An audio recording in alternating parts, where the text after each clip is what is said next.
What's good, people? Welcome to the Undiluted Football Show. I am Toni Afoke. Welcome to the show, guys. What a crazy week in football we've had. I feel like we've had the maddest week in football, but we're going to get straight into it. We're going to get into the Premier League Hall of Fame.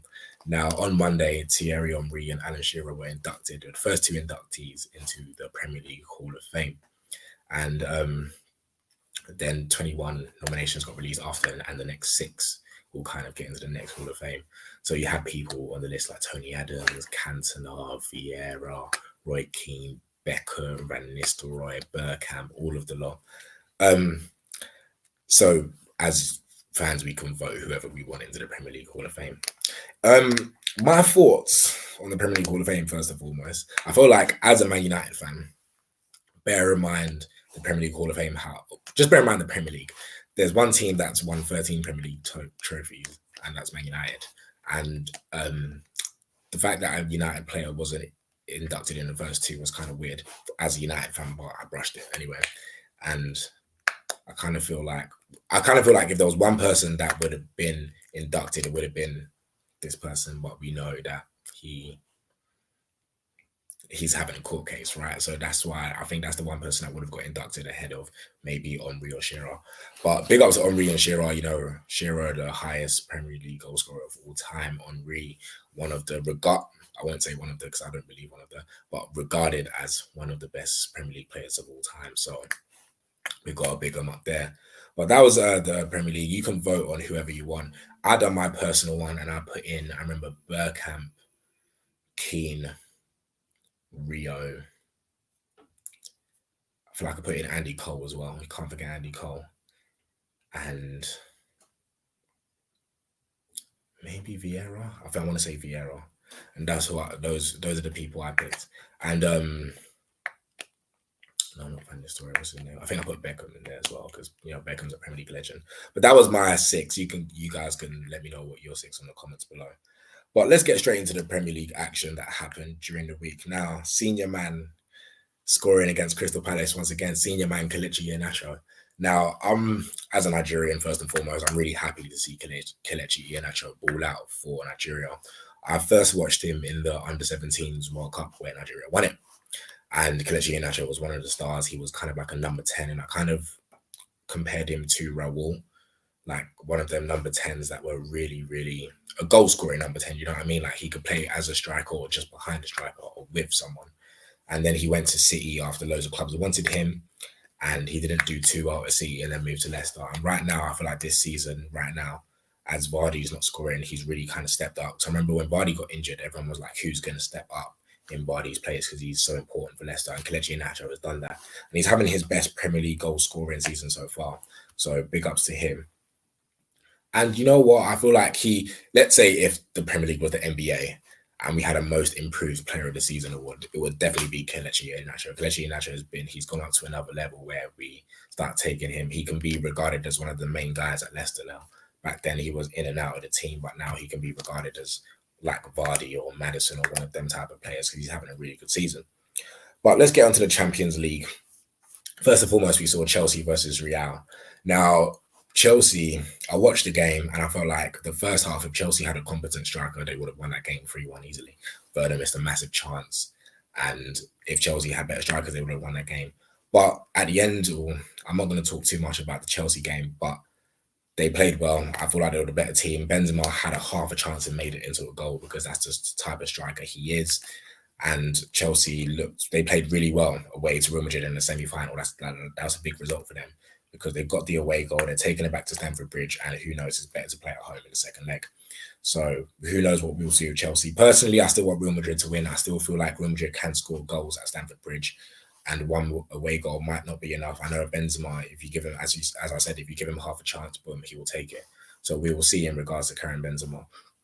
And then City came back from 1-0 down to beat PSG 2-1.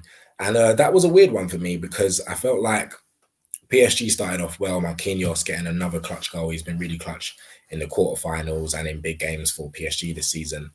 And I don't want to sound like a bitter Man United fan, but both of the Man City goals looked fluky. Like obviously the free kick going through the wall and Kevin De Bruyne's cross going through everyone and not everyone realizing it. But at the end of the day, City have a very, very good league lead to take back into the second leg. So I really feel like at the end of the day, it is City's to lose. Like City has to really capitulate against PSG away from home to not make it into the final. And I feel like Pep Guardiola is finally going to get his City side into the final. I do want PSG to win because I don't want Man City to be in the final as a United fan.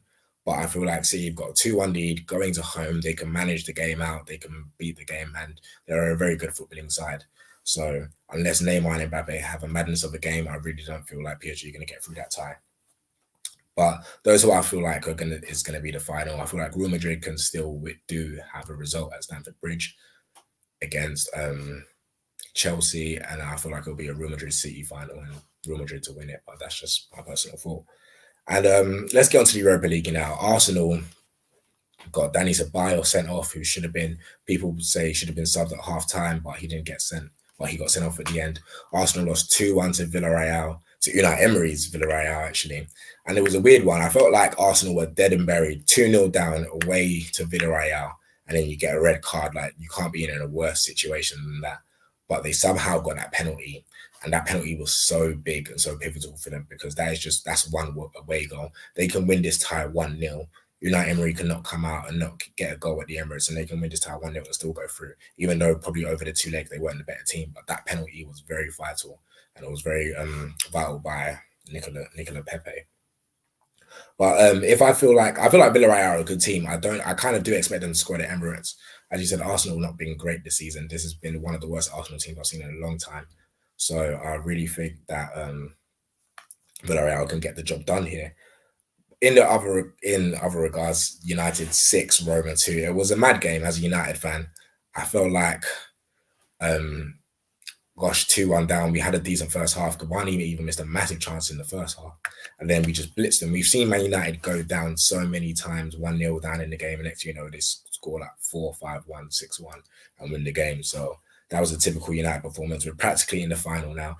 As a United fan, I would want to face Villarreal. Now, the reason I would want to face Villarreal is because, one, I feel like we can beat Unai Emery. We can beat a Unai Emery team. I feel like we have enough firepower up top to beat a Unai Emery team.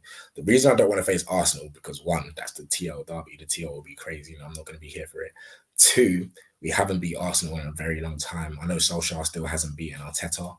I know we get draws. We lost to them at home this season 1-0 with the Pogba penalty, and then we drew to them and we should have won the game at the Emirates where Cavani didn't decide to score that day, and we haven't beaten Arsenal. So really and truly, as a Man United fan, because if you realize Solskjaer has beaten a lot of people, he's beaten Pep, he's beaten Mourinho, he's beaten Lampard, he's beaten all them man you can think of, Poch, Tuchel, he's beaten all of them. But he hasn't beaten Arteta, which is kind of weird in the sense that where everyone else seems to beat Arteta, but Oli can't. So as a United fan, I would really want to face Villarreal, but we'll see. But as again, I said Leicester was banging for Kelechi Iheanacho was banging for Leicester, but now they dropped points, 10 men. But the thing is, I feel like Leicester are fine. I feel like Chelsea are not going to get up to that 3rd position. I feel like Leicester, even though they've dropped points, they've got that 3rd position solidified. And Leicester would have to completely capitulate for them to be out of the top 4 race. So I really feel like Leicester are fine in that sense. But City beat Palace. City beat Palace. You know what was mad about that goal? Everyone thought City was going to beat Palace, but just Aguero to come back into the team and score a goal like that. Like, I'm so happy he's gone. Personally, I'm happy he's gone from the Premier League because he's done a lot of damage to my team and he's made me not a happy person at times. So I'm so happy that Aguero is leaving the league. But what a goal. That just shows that he's still got it. What a team City have. And City deserve to win the league, man. If you win how many games in a row, you deserve to win the league. At the end of the day, it's a very hard league to keep just winning and winning and winning. And City went how long without losing until United beat them? But you know what I mean? They deserve it. So congrats to them. And let's not forget the Arsenal game as well. I know Arsenal beat Newcastle 2. I know Elneny got the first one. And that's a good result for Arsenal to take into the game against Villarreal because they didn't play well against Villarreal. They were going to play a rotated squad anyway because they're done with the Premier League. They're crap. Like, they're in the mid-table. The Premier League is done for them. Their main important thing is the Europa League final, they could win it and try getting back into the Champions League to make the status of Arsenal great again. So they played a rotated squad, and I feel like they played well. I feel like Arsenal got the job done against the Newcastle side, and an informed Newcastle side who hadn't lost. I think they lost like 1 in 7. They just got their form, hit their form at the right time when Callum Wilson and Saint-Maximin was back. So that was really good for them. But like I said, City are practically going to win the title. I know the United Liverpool game got postponed to that, but you know what? Let's get on to that. As a United fan, I remember going to Old Trafford. My dad taking me to Old Trafford as a kid. And I remember, this is when I was a kid, I'm 23 now. So I must have been like 10, 11, more than 10 years ago, right? I remember seeing the yellow and green scarves. Like, I know yellow and green was our first colours, and Newton Heath and stuff like that. And I remember seeing LUHG and Love United, Hate Glazer. And I think from then, as a 10-year-old kid, I knew the Glazers wasn't good for us, which is mad to say, but I knew like there's a reason United fans hated Glazer, LUHG. And you see the LUHG movement to this day. You've seen what we've all seen, the breaking news that they postponed the game. Now, I feel like this is a big step for United fans, because we've made I know we've seen the power of the Super League and how people power came against that. And now we're trying to use the power to get the Glazers out. Whether it happens, I still don't know. But I feel like it was a big step for fans to postpone a game, to make the club think, No club wants to postpone games. Sometimes it has to be did, you know what I mean? So big up to the fans for doing what they've done. I know there was a bit of vandalism and stuff like that, but you can't control everyone. And I condone protesting, because I do want the Glazers out, but it's not bad for United fans. I'm quite proud that I think this is a big step. As I said, whether the Glazers stay or leave, I don't know, but it's a big step for United fans in a sense. But Spurs as well. I saw Gareth Bale banging once again against Sheffield United. I remember I spoke about Sheffield United a couple of episodes ago, and I think it's such a shame how Sheffield United was such a good team last season, and now they're buying people like Sander Berge into the team they are now. And it's unfortunate, but Spurs had a good win, 4-0. A good win for Ryan Mason as well. You'd like to see Bale get a hat-trick, and Song Heung-min on the score sheet as well. Ryan Mason is helping his CV. I know the final didn't play great, but a 4-0 win for any 29-year-old manager is a great win. Whether it's against Sheffield United or not, that's a win in the Premier League. How many wins do you have in the Premier League? Do you know what I mean? So it's a great win for Ryan Mason and Spurs. But yeah, it's been a mad week of football with the protests, and I just want to touch on the protests again. I feel like to protest like that against owners and postpone a big game, like Man United Liverpool is a big game, one of the most highest attended games when we were in Ann Arbor in Michigan, and that was a friendly in both Man United Liverpool. We both have worldwide fan bases. And Liverpool in their recent form have been very good. Well, not in their recent form, but over the years when they're winning the Champions League, Club World Championship. So to postpone a game of that magnitude is big for the fans. And whether we see change or not, I don't know. But United need to look long and hard at this. And the people that see United as a brand need to look long and hard at this and be like, this is not good for us. Maybe this is the time. Maybe this might encourage people to buy us. I don't know. But I feel like this is a good thing to do. And if we've seen the impact of what Man United could do, who says Arsenal can't do it with the Cronkies? I know Arsenal had their protest a week ago or so, and they didn't storm the pitch, and I don't condone in storming onto the pitch or anything. But we've seen, as fans, we've seen the power of people power, right? With the ESL. We saw how that got disbanded in 2-3 days. So why not do what's best for the club if owners are not putting what we want? Because at the end of the day, football's it's a working class sport. It's a man. I'm saying it's not a man's game, or that it's not a man's game. It's a working class sport. It's for everyone. Do you know what I mean? It's for everyone. So I really feel like we should, as fans, use as much power as we could to get what's right with football. And as listen, as a United fan, as I've said, from the age of 10, I wanted the Glazers out because I know they weren't good for our club. And I know Man United is a global brand, and we've seen our rivals compete against us. I know we do spend money, but Man United makes so much money in which the Glazers just take, and they don't put back into the club. Do you know what I mean? I'm not saying the Glazers need to find oil money, because the money that Man United make, we can put that back into the club. We can improve Old Trafford. We can sign better players. We can have a better system, a better youth system, more training facilities. Just things to just keep improving. As the world changes, you need to keep improving with the times. And something we haven't done with the Glazers is improve, because they just take the money that Man United generates and then take it back. Now, I'm not saying they haven't spent money, because they have. Like, we bought Harry Maguire for 80 million, we bought Pogba for 89 million. So they do spend money. But if you compare the money they spend to in comparison to other clubs, especially with the money we make, it is not enough. Do you know what I mean? Like, you can't take $1 billion from us and then put us in debt. Like, that doesn't make sense. It doesn't make sense. You don't see City just keep pumping money. Pep spent 300 million on fullbacks. Of course he's winning the league. Do you know what I mean? Now, I'm not saying that's the right idea, but at the same time, it's your club. You've got to invest in your club. And now I know United, listen, as I said, the Cronkies have the Rams, the Glazers have the Buccaneers, who are the Super Bowl champions. Like, this is just a franchise for them. This is just a way for them to make money.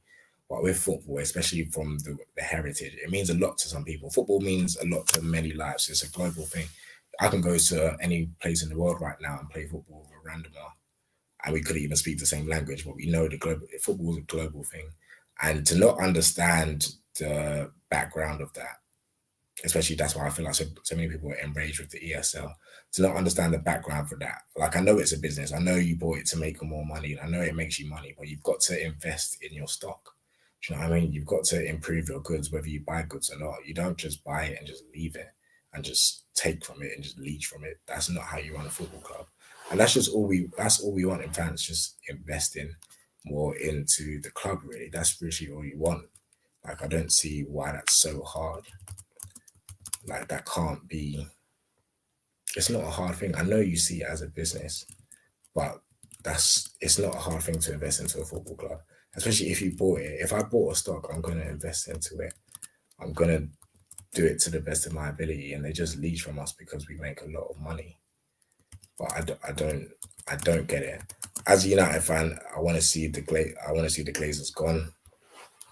But we shall see. We shall see how far our people power has gone.